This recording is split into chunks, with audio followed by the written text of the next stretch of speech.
আজিৰ এই সভাত উপস্থিত সম্মানীয় প্ৰেছ ক্লাবৰ সভাপতি শ্ৰীযুত জিতেন বৰকটকী ডাঙৰীয়া, বিশিষ্ট সাংবাদিক কনক হাজৰিকা দাদা, শ্ৰীযুত উজ্জ্বল কুমাৰ দাস ডাঙৰীয়া, ৰামানুজন, আমাৰ সকলোৰে প্ৰসিদ্ধ এটা আমাৰ নগাঁৱৰ তথা অসমৰ গৌৰৱ হেৰিখনৰ বিদ্যালয়খনৰ শ্ৰীযুত দিলীপ বৰা ডাঙৰীয়া, তাৰপিছত আমাৰ আজিৰ এই অনুষ্ঠানটিৰ মধ্যমণি বুলি ক'লেও ভুল নহ'ব আমাৰ অঞ্জলি কটকী বাইদেউ আৰু নৱনীতা শৰ্মা বাইদেউ, আৰু বিভিন্ন বিদ্যালয়সমূহৰ পৰা অহা আমাৰ প্ৰধান শিক্ষয়িত্ৰীসকল, এই বিদ্যালয়খনৰ প্ৰধান শিক্ষয়িত্ৰী ডাঙৰীয়াসকল, মোৰ মৰমৰ ছাত্ৰ ছাত্ৰীসকল, আজি দীঘলকৈ ভাষণ দিয়াৰ সময় নহয়। আমি অত্যন্ত আবেগ আৰু অনুভূতিৰে ৰৈ আছো এই ছবিখন চাবলৈ, হয়নে নহয়?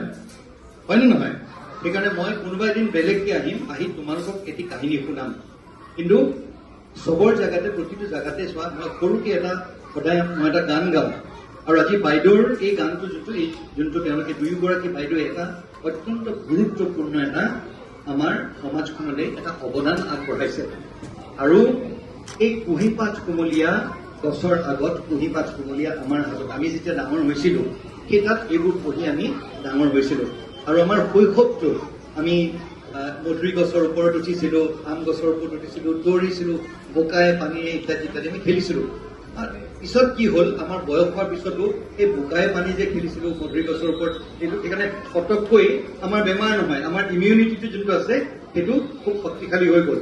তোমালোককো কৈছো, সদায় কম্পিউটাৰটোৰ সন্মুখত বা মোবাইলটোৰ সন্মুখত অনবৰতে যদি বহি থাকা, সৰুৰে পৰা তোমালোকৰ দুখ নাই, আজিকালি ধৰি লওক খেলিবলৈ জেগা নাই, আমি ফ্লেটত থাকো, কিন্তু সদায় এটা কথা মনত ৰাখিবা, সৰু হৈ থকা অৱস্থাত বাহিৰত ওলাই খেলিব লাগিব, কিতাপ পঢ়িব লাগিব, আৰু সৰুৰে পৰা কিতাপ পঢ়াৰ তোমালোকে এই অভ্যাসটো তোমালোকে আপোন কৰি ল'বা।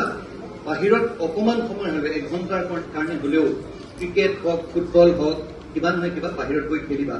ঘৰলৈ অহাৰ লগে লগে বা কিবা এটা সময় পোৱাৰ লগে লগে দেউতা বা মাৰ মোবাইলটো লৈ মোবাইলত লাগি নাযাবা।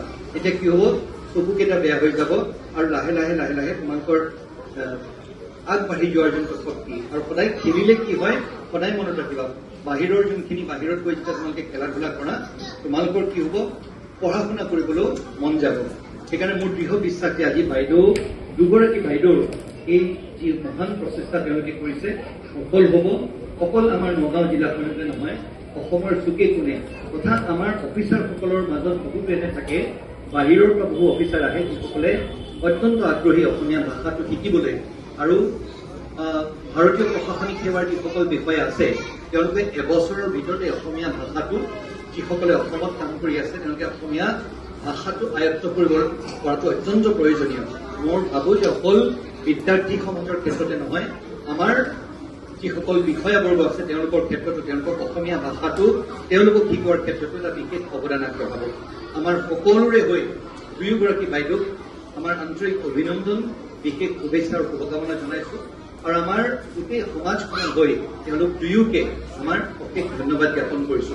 আৰু এই কিতাপখনৰ এই কাৰ্টুন যোনটো তেওঁলোকে ডকুমেণ্টাৰী যোনখন বনাইছে তাৰ আমি উত্তৰোত্তৰ কামনা কৰিছো, আৰু মোৰ দৃঢ় বিশ্বাস, আৰু তোমালোক সকলোকে মই অনুৰোধ কৰিছো যাতে এইখন তোমালোকে ডাউনলোড কৰি ল'বা, আৰু মাজে মাজে চাবা, আৰু শ্বেয়াৰ কৰিবলৈ ক'বা, মা দেউতাহঁতক ক'বা যাতে শ্বেয়াৰ কৰে।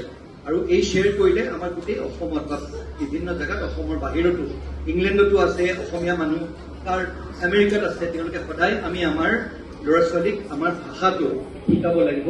যিহেতুকে যদি আমাৰ শিপাডাল যদি কটকটীয়া নহয়, তেতিয়াহ'লে কিন্তু আমি জীৱনত আগবাঢ়ি যাব নোৱাৰিম। পৃথিৱীৰ গোটেই সংস্কৃতি, বেলেগ ভাষা আমি আঁকোৱালি ল'ব লাগিব, কিন্তু আমাৰ নিজৰ শিপাডাল সদায় আমি কটকটীয়াকৈ ৰাখিব লাগিব।